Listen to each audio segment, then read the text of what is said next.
What's up, folks? I hope this video finds you all well and that you are able to find some relief from the heat wherever you are.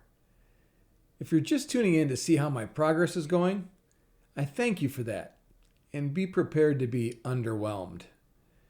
If you are another YouTube creator looking to see how it's going for me, slowly is the word I would use, but I'm still making progress, and that's a good thing.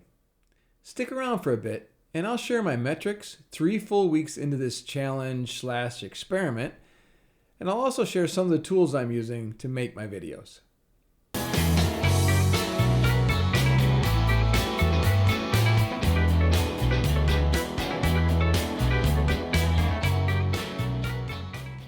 Hi again, I'm Rich Carter, and this is my channel Before It's Too Late. The video series you've stumbled onto is one where I'm documenting my progress, or lack thereof, to getting monetized on YouTube since I challenged myself to reach that goal 3 weeks ago.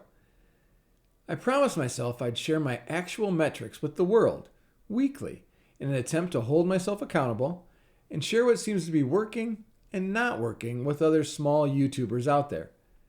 If you're interested in that content at all, I'd appreciate you hitting the like button and subscribing to the channel. If you have any suggestions for me, or just want to leave a random comment, I'm told that'll also help, and I'd love to hear from you. Before I get into my metrics for the week, I wanted to show you guys the setup that I have in my office for the videos that I do by myself, like this one. I think I'll pick a piece of equipment that I've bought since I started this adventure last September and explain the why behind my purchase, and if I think it's made any difference in the quality of my videos. If you go back and take a look at some of the early ones, disregard the topics if you must, I think you'll be able to tell when I made the changes, and you can be the judge as to whether it was worth the spend.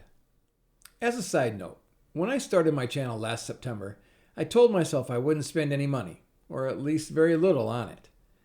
It was just going to be an outlet for me to try to make my voice heard. I'd use my phone as the camera and a cheap webcam as well.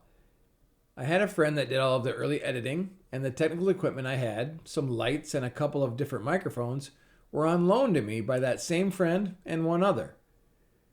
As time has passed, between me feeling guilty about my long-term borrowing of their stuff and just a desire to do things for myself, I have spent probably too much on equipment and software.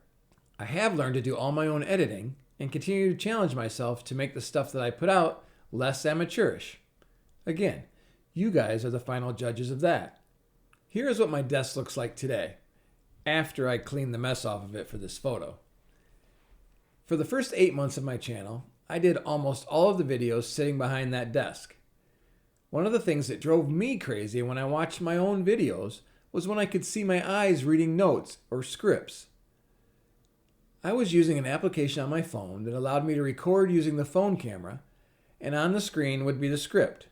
I don't think it was always super noticeable, but there were times when a viewer could see my eyes moving back and forth, or at least away from the camera. And that irked me. So, maybe so what, right?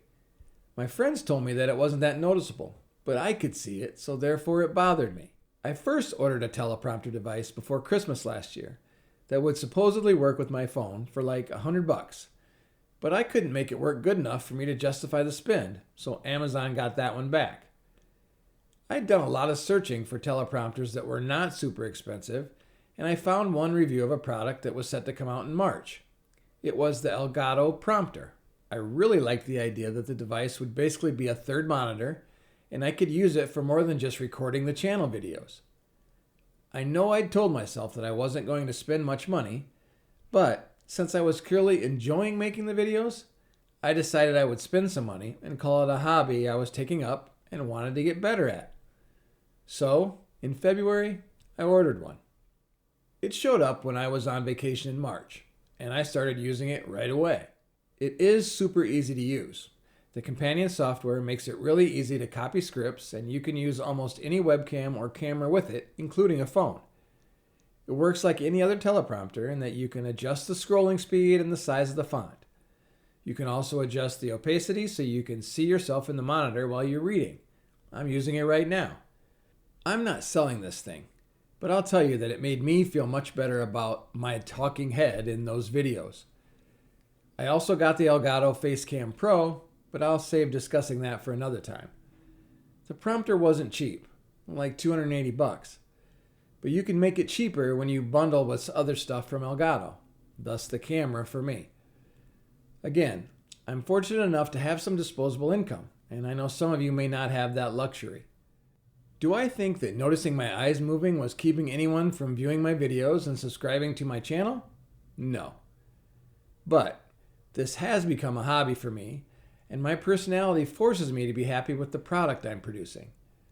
I also use the device when I'm working from home, as it allows me to do Teams meetings and Google meetings using the prompter, and then I'm looking right into the camera when I'm in those virtual meetings. Lots of justifications, I know, but I promised myself I would be honest on here. Smartest money I've ever spent? Probably not. But I am happy with the purchase and would do it again. Okay, now on to my progress this week. It was a bit of a bummer week for me, as I only added 5 subscribers from last week, and there were only 143 views on all my videos, increasing my watch time by only 8.4 hours. All of those stats were less than 50% of the progress I made in week 2, and I'm trying to figure out what the differences were. I'm trying to pay more attention to keywords and search engine optimization, but I clearly don't have that figured out at this point. We did 3 videos, including the short one in this series last week, and I believe we will now probably settle into just 2 a week, so that might actually hurt us going forward. If you remember that I need 1,000 subscribers and 4,000 watch time hours in the past 365 days, you'll recognize that I'm far from breaking into the YouTube Partner Program. At only 454 watch time hours and 178 subscribers, the task that lies ahead seems daunting. I'm committed to sharing with you my success or failure, at least until I reach 1 year on YouTube in early September, or until I meet my goal. Hopefully the numbers generated this week will be better. If you want to help me out, make sure that you like this video and any of my others that you may watch, leave a comment, and make sure you're subscribed. It would also be great if you would share the content with others who might find it interesting or entertaining.